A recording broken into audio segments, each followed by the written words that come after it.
안녕하세요. 지적인TV 라떼멘탈입니다. 오늘 읽을 주제는 스승책 3권 여성이 아름다워 편의 궁합입니다. 여러분, 궁합이나 사주 보러 다니는 거 좋아하시죠? 저도 예전에는 많이 다녔었는데요. 여러분, 사주가 뭐라고 생각하세요? 사주는 우리가 태어날 때 30%를 가지고 온대요. 흰 도화지에 밑그림을 그리는 작업이 우리의 사주예요. 그 밑그림 위에 예쁜 그림 한 폭 멋지게 그려내는 것이 우리의 인생인데요. 그렇게 되면 그 예쁜 그림 속에 그 사주는 파묻혀서 보이지 않게 되죠. 그것이 우리의 사주예요. 그러니까 사주대로 산다면은 나의 인생을 한 뜸도 살지 못하게 되는 것이에요. 얼마나 노력하고 나의 안 좋은 모순들은 많이 없애면서 좋은 것을 많이 쌓아나가는, 나를 성장시키는가에 따라서 나의 인생의 그림을 아주 멋지게 그려낼 수가 있답니다. 저도 예전에는 궁합이나 사주 보러 많이 다녔는데 이제는 그럴 필요도 없고 가고 싶지도 않게 됐습니다. 선천시대 2012년도까지는 우리가 모든 인생을 사적으로 살았는데요. 돈을 벌고 나만 잘 살고 나의 식구만 잘 살고 이렇게 살았다면 2013년부터는 후천시대, 미래시대라고 해서 모든 것을 공적인 마인드로 살아야 잘 살 수가 있습니다. 네, 그러면 오늘은 궁합편인데요. 우리가 부부로 오는 인연은 어떤 인연일까요? 우리가 인연으로 오는 것 중에서 자식으로 오는 인연이 제일 큰 빚쟁이 고리이래요. 그리고 두 번째 빚이 많이 져서 오는 인연이 부부이고 세 번째가 형제 자매랍니다. 그러니까 우리는 상대의 나의 빚이 업을 갚기 위해서 이 세상에 온 거니까 어떻게 하면 그 빛을 잘 갚고 갈 수 있는지 우리 책에서 한번 살펴보도록 해요. 오늘의 주제 궁합. 질문. 이번에 딸이 사윗감을 데리고 왔는데 결혼 승낙을 하기 전에 두 사람의 궁합을 보러 갔습니다.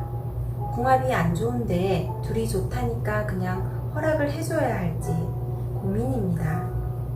결혼을 할 때 궁합이 정말 좋아야 하는 것인지 궁금합니다. 인성을 갖춘 사람은 궁합 볼 필요도 없다.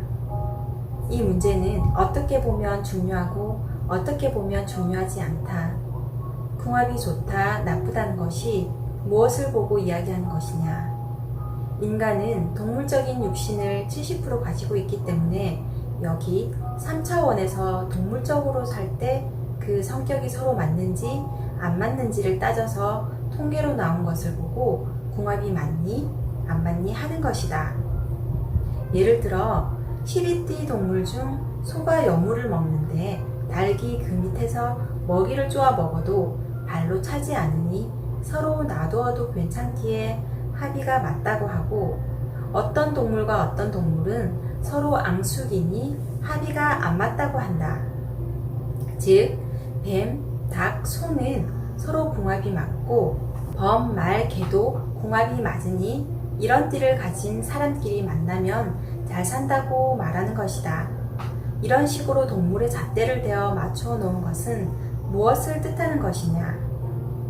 사람이 자신의 인생을 살지 아니하고 서로 만나서 싸우지 않고 웃으면서 동물적으로 잘 지내기만 하면 궁합이 좋다고 하는 것이다. 그러나 궁합이 안 맞다고 하는 것은 서로에게 빛이 많이 져 있는 사주이다. 그래서 서로 으르렁거리는 동물을 가지고 비유해 놓은 것이다. 물론 인간에게는 동물의 근성을 가지고 있는 혀를 내려주었다. 그래서 사람의 인생을 안 살고 사는 방식이 동물적일 때에는 이것이 정확하게 맞다. 그런데 이것이 어디까지 맞느냐? 인생을 사는데 맞는 것이 아니고 우선간에 좋은 것이다. 평생을 서로 싸움도 안 하고 그냥 잘 먹고 살다가 죽을 것 같으면 그것이 딱 맞다.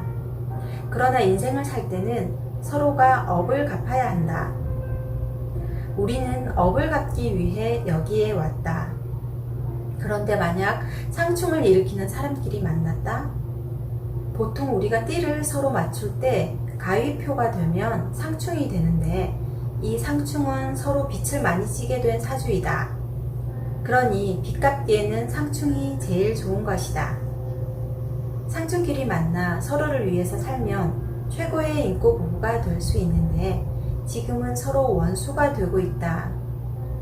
이것은 빛이 제일 많은 사람들이 만나 상대가 아닌 자신을 위해 살기 때문이다. 그래서 궁합을 보아 상충이면 사주가 서로 안 맞다고 이야기를 하는 것이다.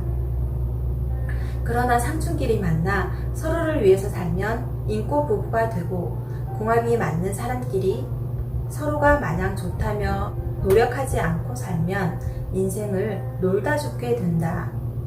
서로가 자신의 인생을 안 살고 좋다고 밥만 먹고 살다가 죽으려고 태어났는가? 아니다. 우리는 업을 소멸해야 한다. 업은 우리가 대우주에 있을 때 역행을 해서 지어온 것이니 제대로 업을 소멸하기 위해서는 상충끼리 만나는 것이 좋다. 우리가 만나는 그 자체가 빚쟁이다. 자식과 부모가 서로 간에 인류 최고의 큰 빚쟁이라는 사실을 알아야 한다. 그 다음에 만나는 빚쟁이가 부부이고 세 번째가 형제이다. 그런데 상충이니까 안 만나려고? 만나야만 된다. 만나서 상대에게 빚을 갚아야만 자신의 인생을 잘 사는 것이다. 부부가 만나는 것은 상충이든 원진이든 합의를 이루어졌든 빚쟁이를 만나는 것이다. 그런데 여기서 빚 갚기가 조금 수월하게 가고 있다는 것은 느그적거리고 있는 것이고 화끈하게 서로를 위해 사는 것은 빚을 확 갚아버리는 것이다. 서로가 서로를 위해서 득되게 살 때만이 상생이 이루어지고 빚과 업이 소멸된다. 우리는 업을 소멸하기 위해 이 무거운 인육을 받아서 지상에 사는 것이다. 그런데 이것을 요리조리 피하고 안 하려면 왜 이 세상에 왔는가? 오지를 말지. 인생은 유상으로 살려고 온 것이지 무상으로 살려고 온 것이 아니다. 업이 소멸되어야 유상이 된다. 업을 갚지 않으려거든 아예 오지 않는 것이 낫다. 그런데 이런 것을 모르고 좋은 것만 따져서 좋은 상대를 만나려고 하면 한평생 같이 놀다 가자는 것이고 아주 어려운 상대를 만날지라도 자신이 인성을 바르게 갖추었다면 어렵지 않은 것이다. 이렇게 정확하게 사는 법도가 있기에 이것에 맞추어 살면 굉장히 좋다. 그런데 내가 갖추지 못했으니까 궁합을 보고 좋은 궁합이니 서로 으르렁거리며 싸우지 않고 잘 될 것이라 계산을 하고 있다. 그러나 인성을 갖춘 사람이라면 궁합을 볼 필요가 없다. 다시 말해 인성을 갖춘 사람은 어떤 상대가 와도 그 사람에 맞게 대할 줄 알고 같이 어울릴 줄도 알고 의논하고 상의해서 서로를 위할 줄도 아니 궁합은 볼 필요도 없다는 말이다. 너희는 사람으로 살고 싶으냐? 동물로 살고 싶으냐? 오늘의 요약. 궁합은 동물적 띠의 합이 좋다 할 때 해당되는 것입니다. 우리는 인간에서 인성을 갖춰 완전한 성인인 사람으로 살아야 되므로 궁합은 의미가 없습니다. 서로 의논하고 대화로 풀어내면 하늘에서 돕습니다. 그것이 진정한 궁합의 의미가 아닐까요? 저는 다음 시간에 또 유익하고 재미있는 주제로 찾아뵙겠습니다. 감사합니다.